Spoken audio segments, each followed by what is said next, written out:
today to give a little testimony. Come on. But I'm so happy that I was able to come up here and share some stuff for people, and I hope that I'll be a blessing in this and that other people see from this and learn. Mm.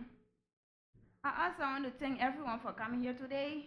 Those that was adopted and also those that adopted. And also even those who didn't adopt but able to help people and see and just being able to be a blessing anywhere they can.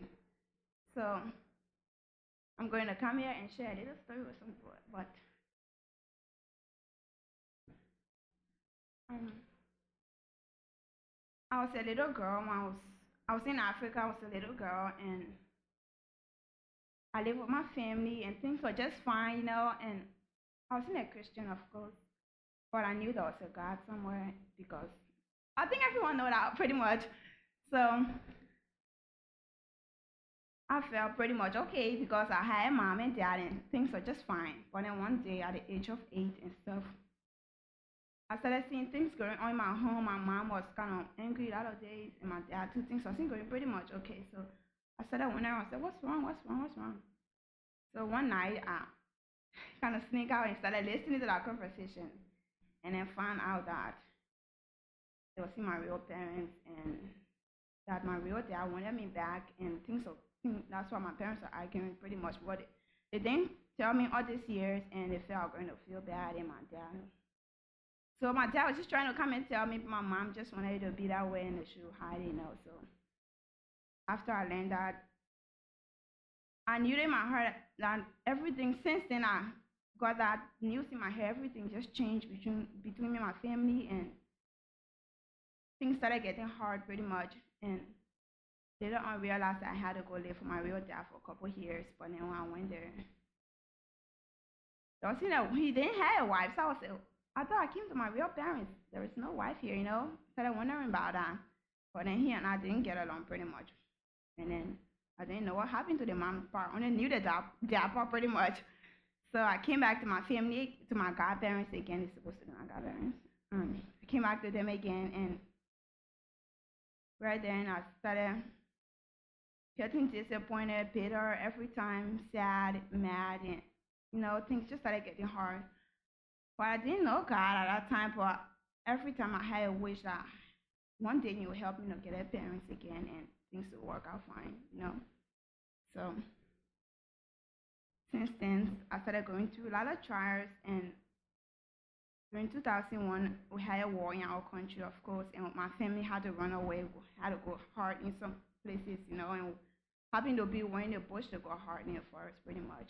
Because I grew up on a rubber plantation, so one day my daddy decided to just dig some hole in the backyard, and the next day we're gonna have water to start drinking.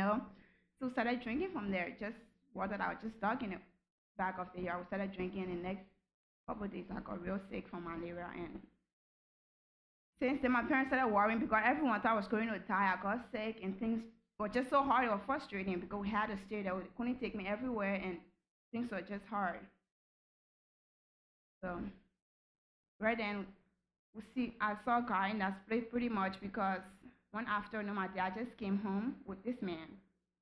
He and his family too needed a place in the forest to house us, so all hiding in one place, and we fed him that night and gave him some money water we had to drink, and he drank some, and he spent about a week with us. And then 2 days later, when he found me, I was sick because my dad also wanted to let him know that he had a child that was sick before he and his family girlfriend run away. So when he came and saw me, and then later on found out he was a doctor and he was going to help. So he helped me, and I got well pretty much. And that was all okay again. And after the war, we went back in our place again. And then God started working again because my dad, he wasn't a hunter, but he liked to hunt, and he just liked it. So one night, he and I went in the bush to go hunt. And while sleeping, he used to put a trap around us for all to lay in the nighttime because he used to go and set traps and stuff for animals, and then we come and make a place and put a trap around us to sleep to be safe. So one night, he and I were sleeping in there with a trap around us. I couldn't sleep because I was so afraid, and then he was snoring his hair off. I was I'm just going to be here watching, And he asked me not to turn on the flashlight because he's afraid I'm going to draw attention in there and just stuff. But while there at night time, I woke up, I was sitting, I saw this big cobra. It was my first time seeing a cobra.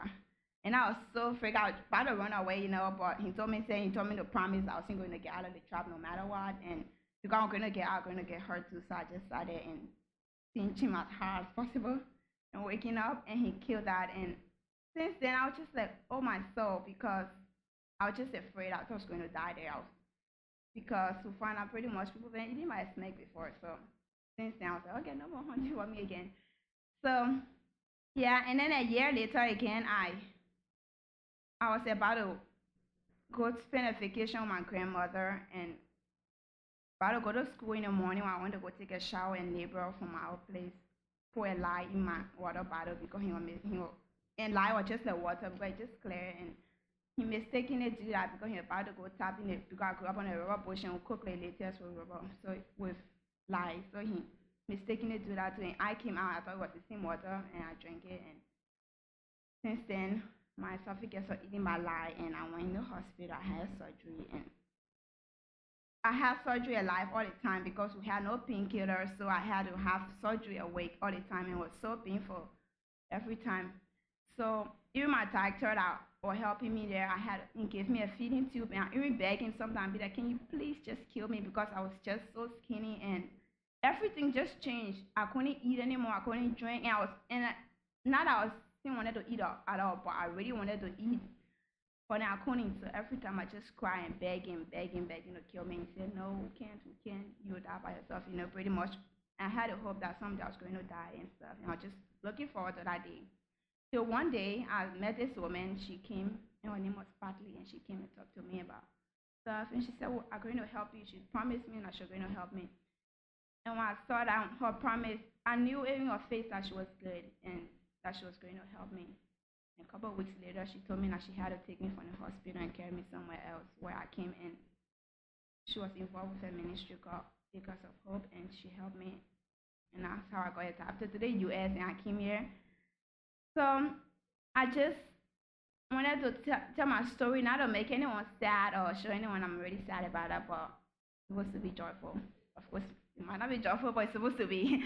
So I'm just glad that you all was able to listen to that, and I hope that some days God will be able to help some of you guys go out there and help kids out there to be adopted. And I know some of them probably have worse stories and they need help and they might be used for any other things because some days I think into that I'll be used for maybe be a missionary or probably be the first kids, whatever.